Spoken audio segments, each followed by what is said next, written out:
Au dernier banc peuvent m'entendre parce que avec la distance on perd de la voix.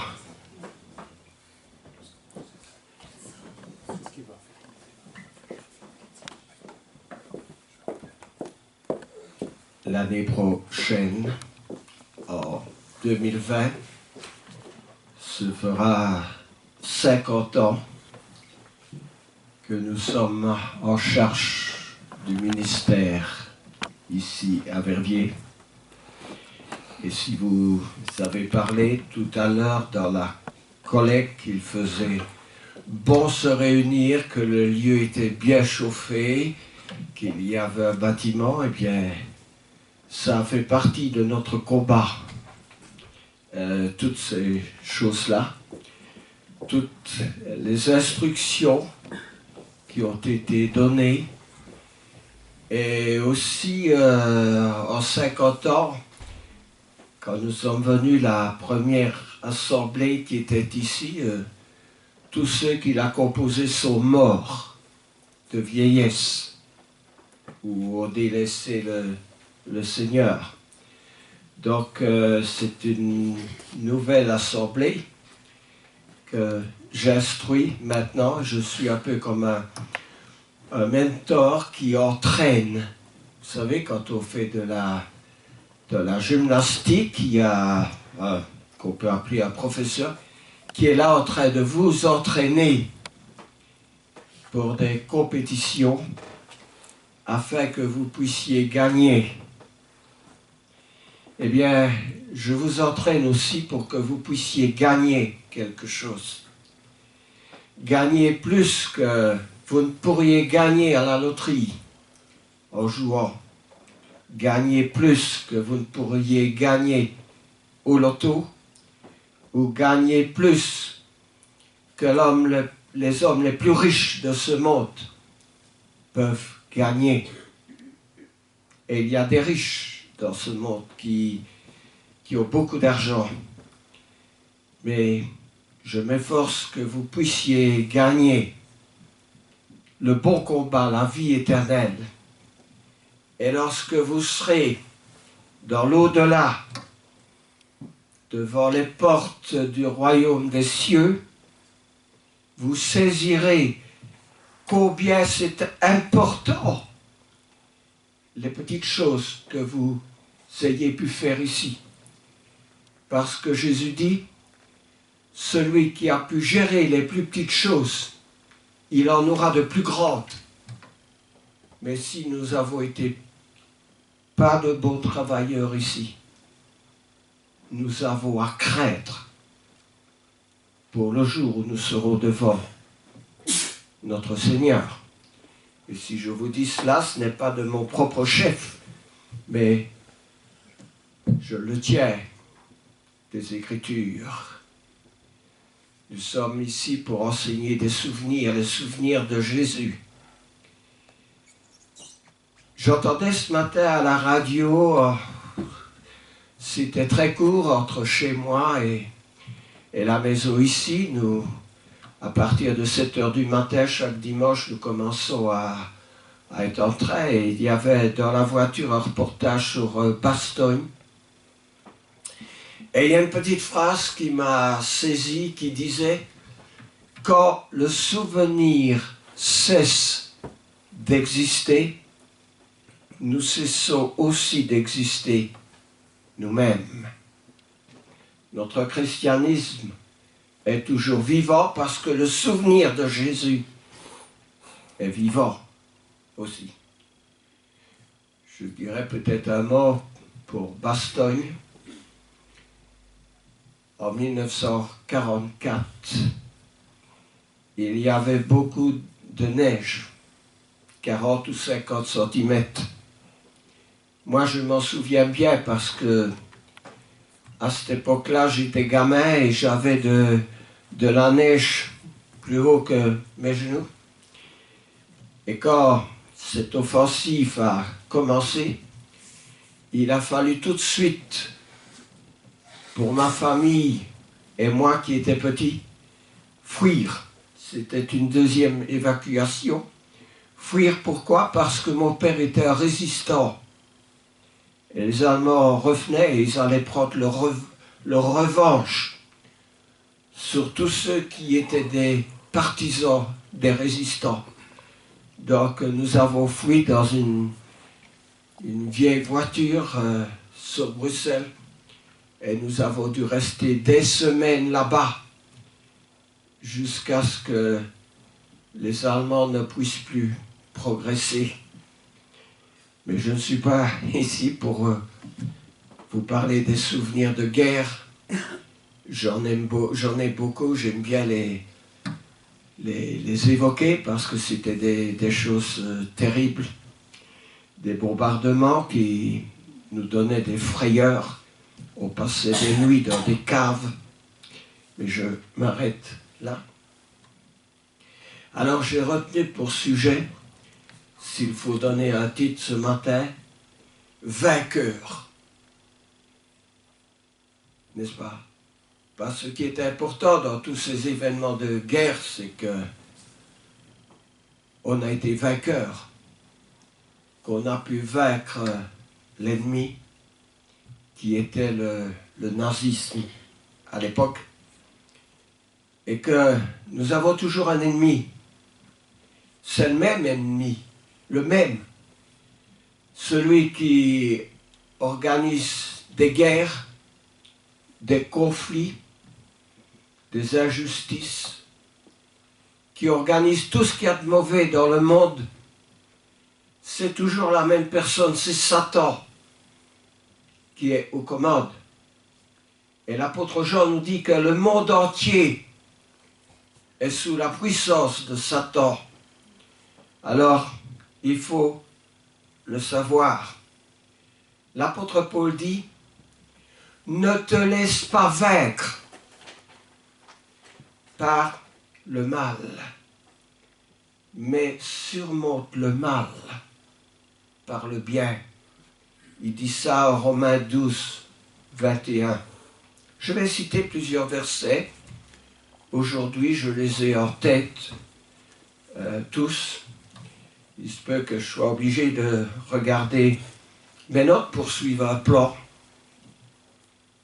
Alors, Jésus disait, vous aurez des tribulations.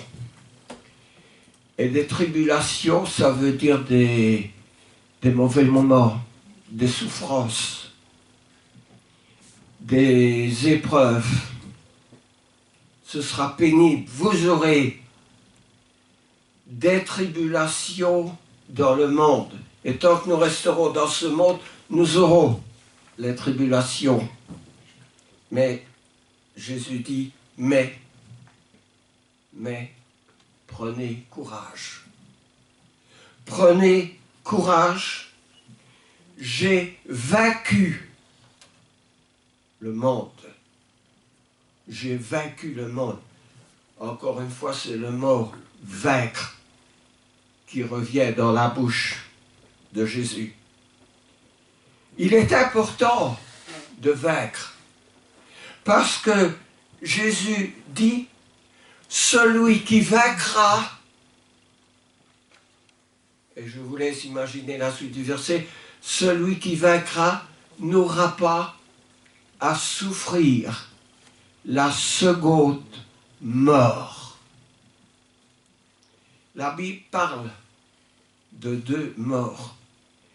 Celle dont nous allons tous mourir à la fin de notre vie et d'une seconde mort si nous ne sommes pas trouvés vivants. Comprenez par vivant, n'est-ce pas, dignes d'entrer dans le royaume des cieux.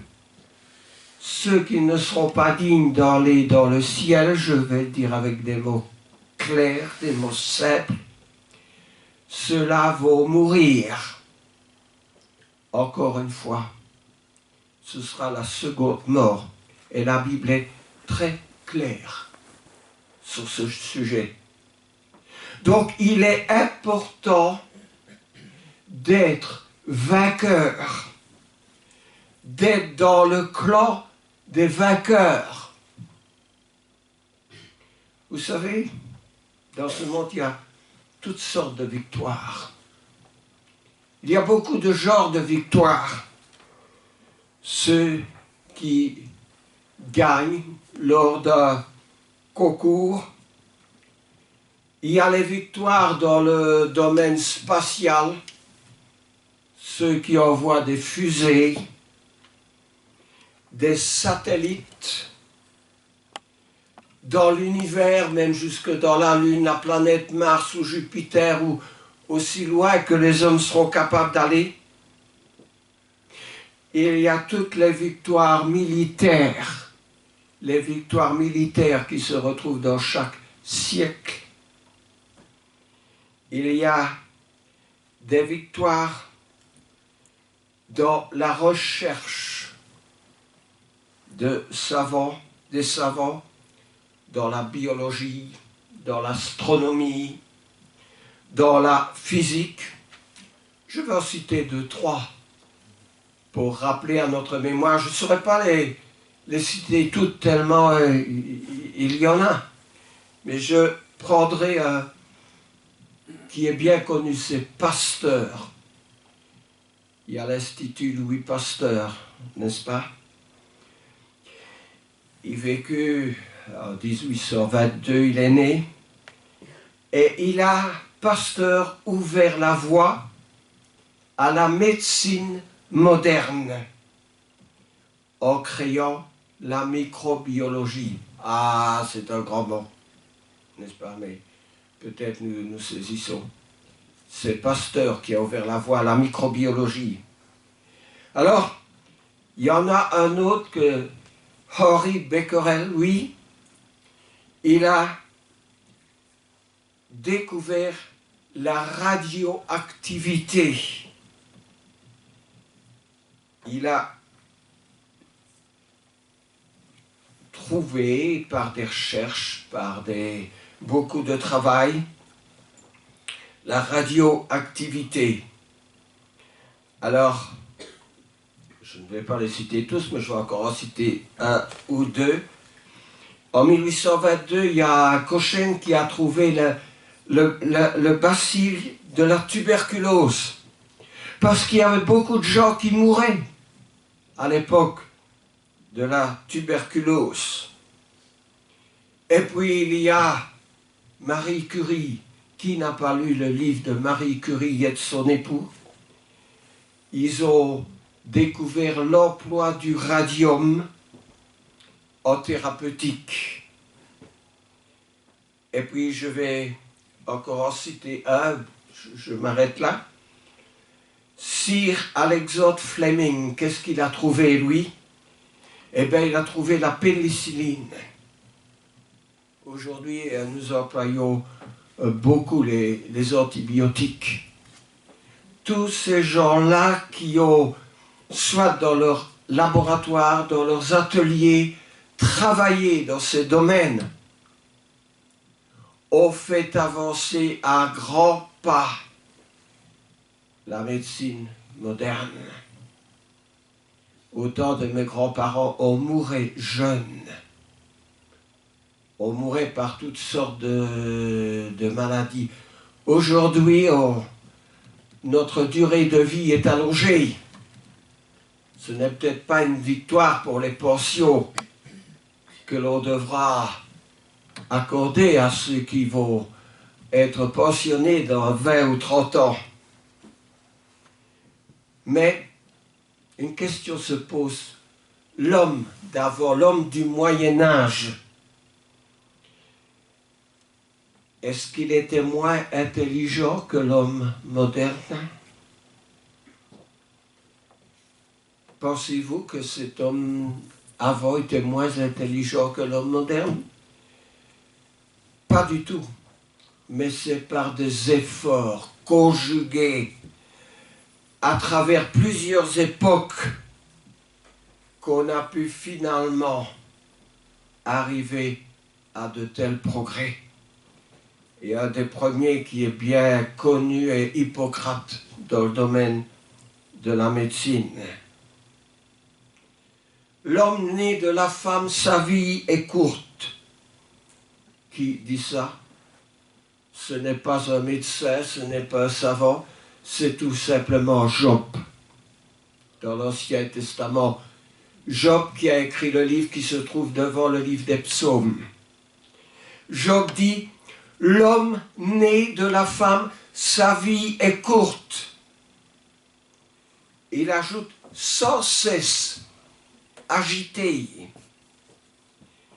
Il naît, dit-il, puis il est coupé comme une fleur. Il fuit et disparaît comme une ombre.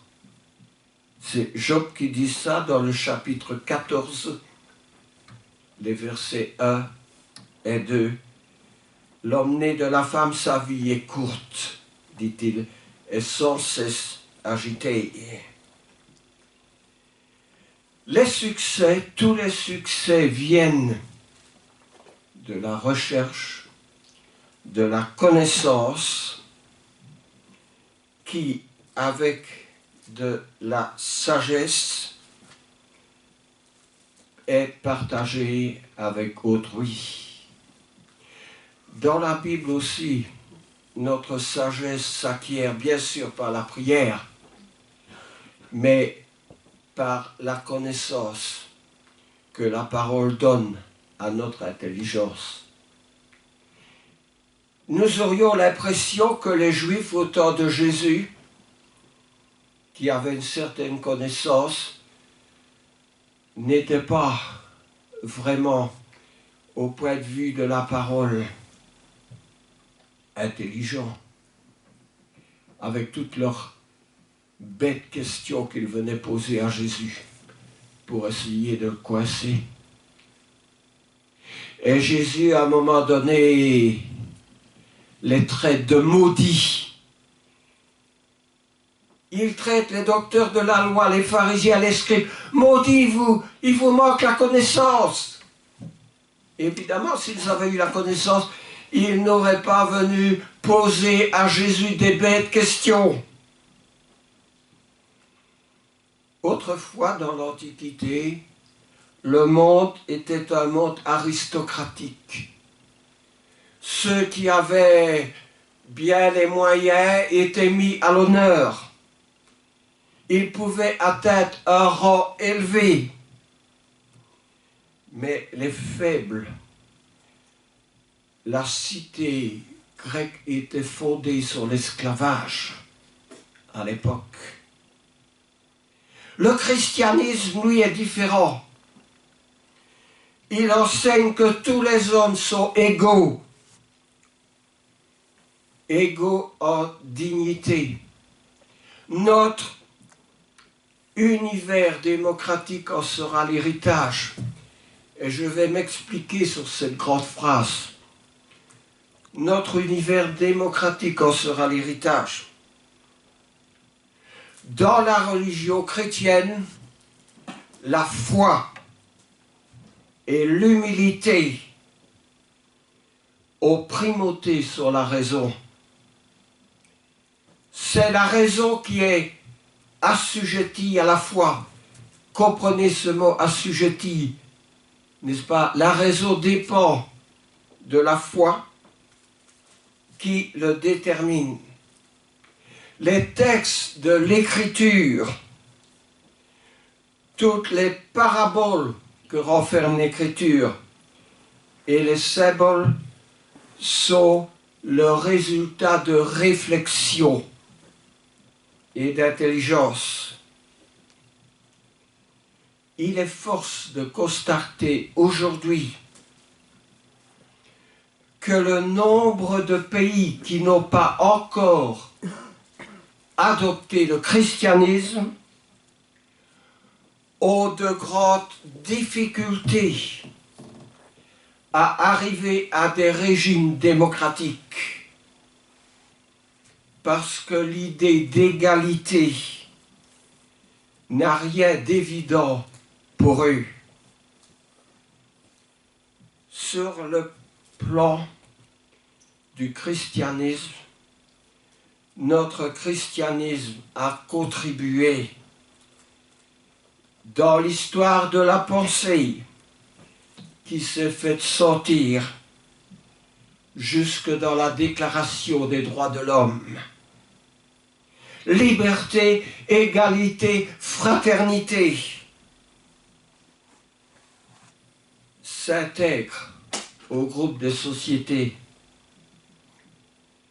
Il y a un grand médecin dont j'aime lire le livre qui s'appelle Pierre Jagot, et il dit: nous sommes des forces qui agissent et réagissent l'une sur l'autre, en bien ou en mal, à travers ce que l'ignorance appelle l'espace vide. Il existe un agent invisible reliant les hommes les uns aux autres. C'est dans ce sens qu'on peut dire que toutes les vies sur la terre sont solidaires. Nous sommes tous membres, disait-il, d'un même corps. La Bible dit ça aussi, l'apôtre Paul dit ça aussi en 1 Corinthiens 14. Nous sommes tous membres d'un même corps. Et il ajoute pour terminer: une mauvaise pensée ou une mauvaise action est une pulsation douloureuse vibrant à travers des myriades d'organismes. Vous me dites, c'est un peu chinois pour moi, ces pensées de grands hommes qui écrivent. Eh bien, l'apôtre Paul tient à peu près un même langage, peut-être dans un vocabulaire plus simple. Il dit par exemple: supportez-vous les uns les autres. Parce que quand on ne se supporte pas, il y a des pulsations douloureuses, comme disait l'écrivain. Et Paul ajoute: si l'un a sujet de se plaindre de l'autre, pardonnez-vous réciproquement, de même que Christ vous a aussi pardonné. Paul dit ça aux Colossiens au chapitre 3, les versets 13 et 14. Le premier article, le premier amendement dans la Déclaration universelle des droits de l'homme dit ceci: aucun être humain ne peut être humilié ou brimé, car nous naissons tous égaux, capables de réfléchir et de juger. Traitez les autres avec gentillesse, comme s'ils étaient tes frères et tes sœurs. Ça, c'est le premier amendement de la Déclaration universelle des droits de l'homme. Nous sommes tous nés égaux, et nul ne peut être brimé ou humilié. Jacques dit aussi dans le Nouveau Testament: ne parlez point mal les uns des autres, frères. N'est-ce pas? C'est un très beau verset en Jacques au chapitre 4 au verset 11, mais le temps nous manque de le citer. Jésus dit: je vous donne un nouveau commandement, aimez-vous les uns les autres, comme je vous ai aimé. C'est Jean chapitre 13 verset 34. C'est sur de telles pensées, n'est-ce pas,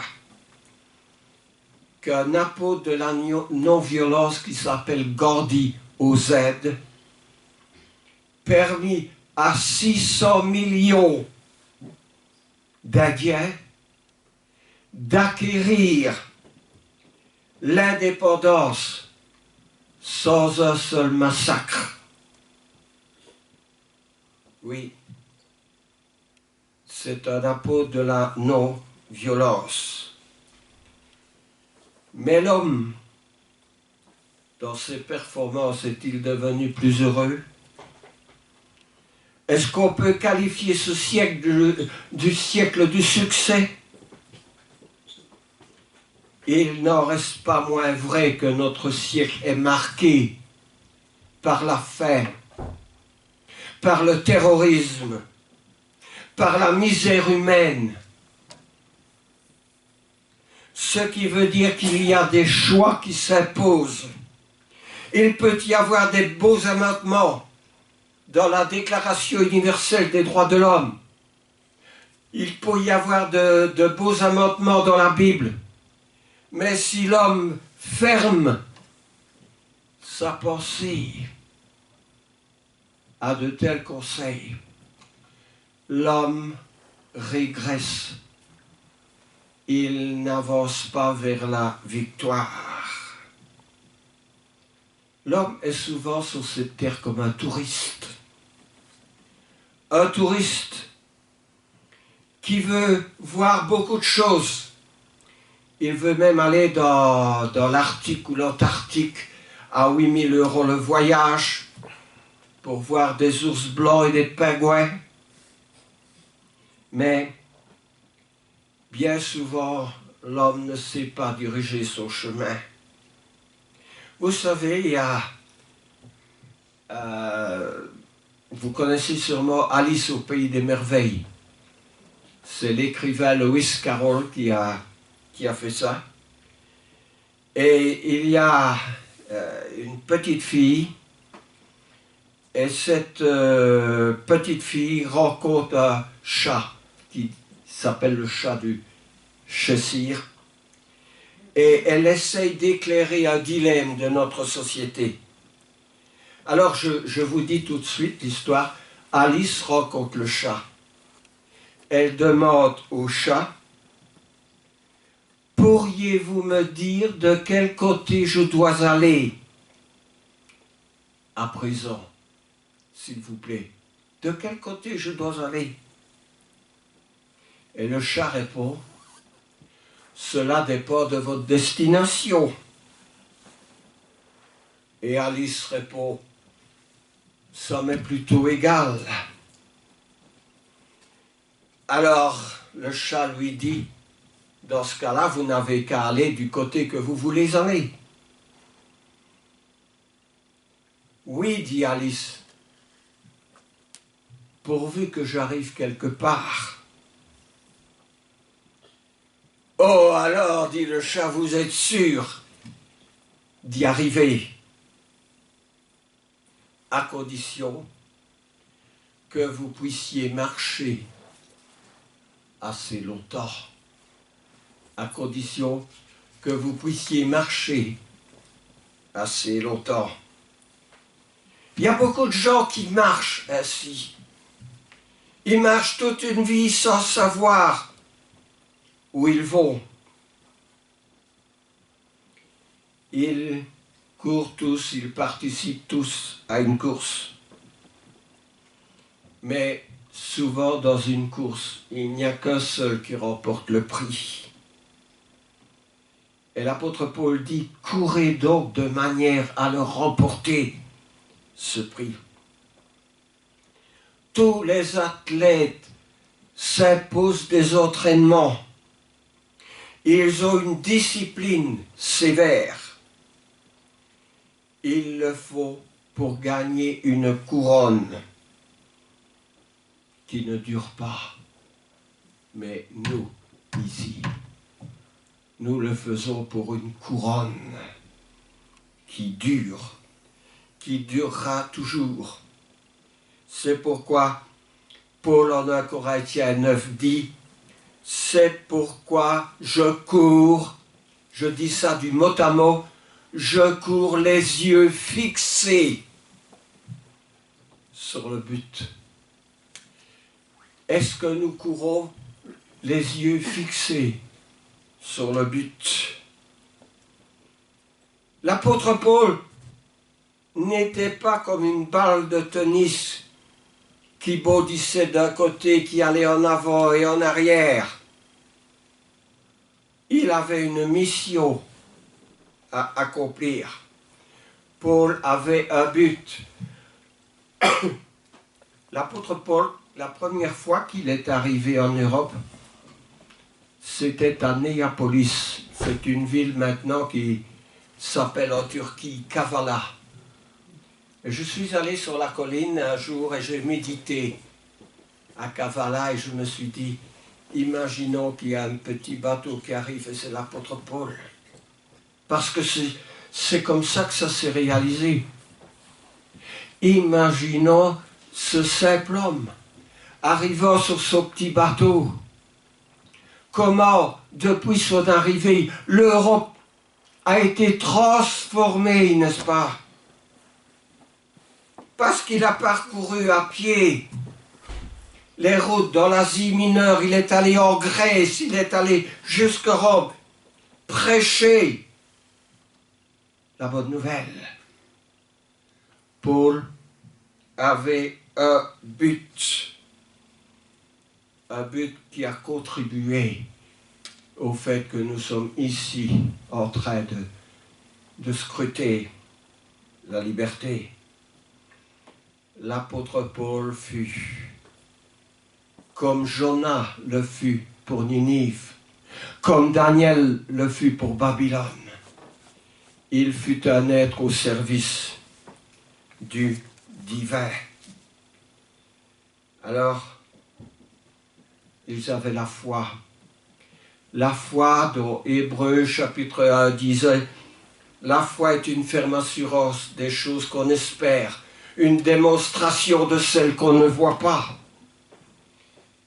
Et c'est pour cela, en citant les hommes de l'Ancien Testament, qu'ils sont tous morts, sans avoir obtenu les choses promises, mais ils les ont vues et saluées de loin. Quelles étaient ces choses?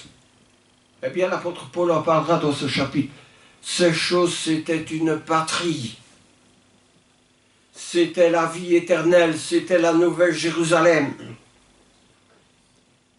Parce qu'il dit, ceux qui parlaient ainsi montrent qu'ils cherchaient une patrie.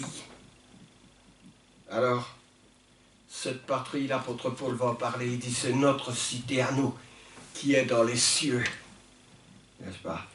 Il dira encore, l'apôtre Paul, affectionnez-vous aux choses d'en haut. Et si nous ne sommes pas au service du Seigneur, c'est que nous manquons d'affection pour les choses d'en haut. Paul dit à Timothée, nous n'avons rien emporté ici-bas. Et il est évident que nous ne pouvons rien emporter quand nous allons mourir. Et Paul dira aussi à Timothée, combat le beau combat, le combat de la foi. Et il ajoutera dans ce verset, saisis la vie éternelle à laquelle tu as été appelé. Saisis la vie éternelle à laquelle Dieu t'a appelé. Et Paul dit, l'athlète n'est pas couronné s'il n'a pas combattu. Et il dira, il faut que le laboureur travaille avant de recueillir les fruits. Mais surtout, nous qui avons étudié dans l'Apocalypse les 7 lettres aux 7 églises, dans les 7 églises, il y a une même phrase qui se reproduit à chaque fois. Dans la première, qui est la lettre à l'église d'Éphèse, celui qui vaincra n'aura pas à souffrir la seconde mort. La deuxième lettre était à l'église à Smyrne. À celui qui vaincra, je donnerai de la manne cachée un caillou blanc. C'était quoi ce caillou blanc? Le nom du vainqueur était écrit sur ce caillou blanc.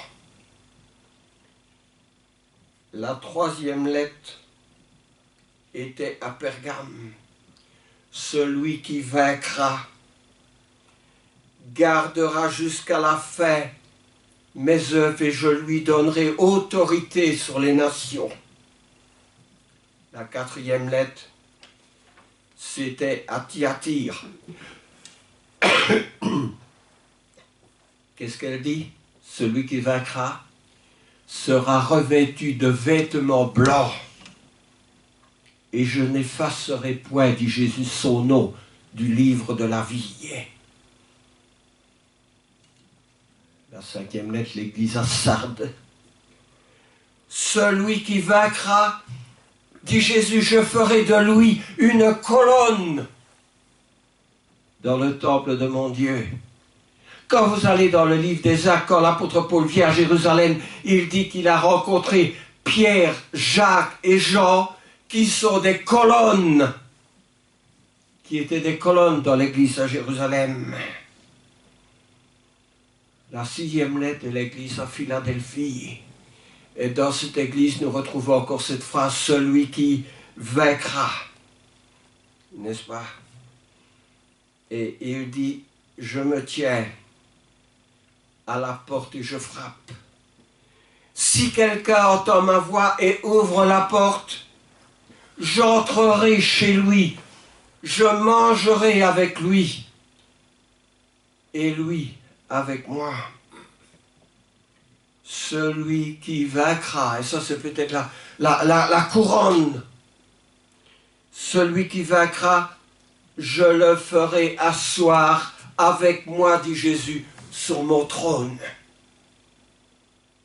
C'est la promesse de Jésus. Il y avait les 4 anciens, les 24 vieillards, et il y a une place pour nous, chrétiens, pour nous asseoir avec lui sur son trône.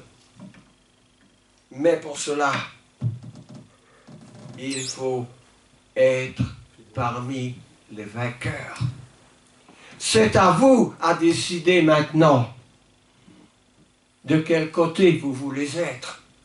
Parce que Jésus dit, l'arche est le chemin, spacieux le chemin qui conduit à la perdition, mais étroit est le chemin qui conduit au ciel.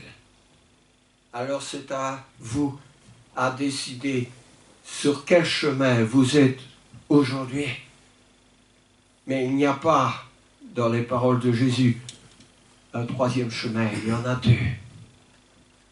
Il y a le sien qui nous conduit chez lui, et il y a l'autre chemin qui conduit chez le diable.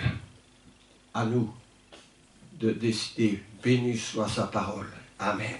Amen.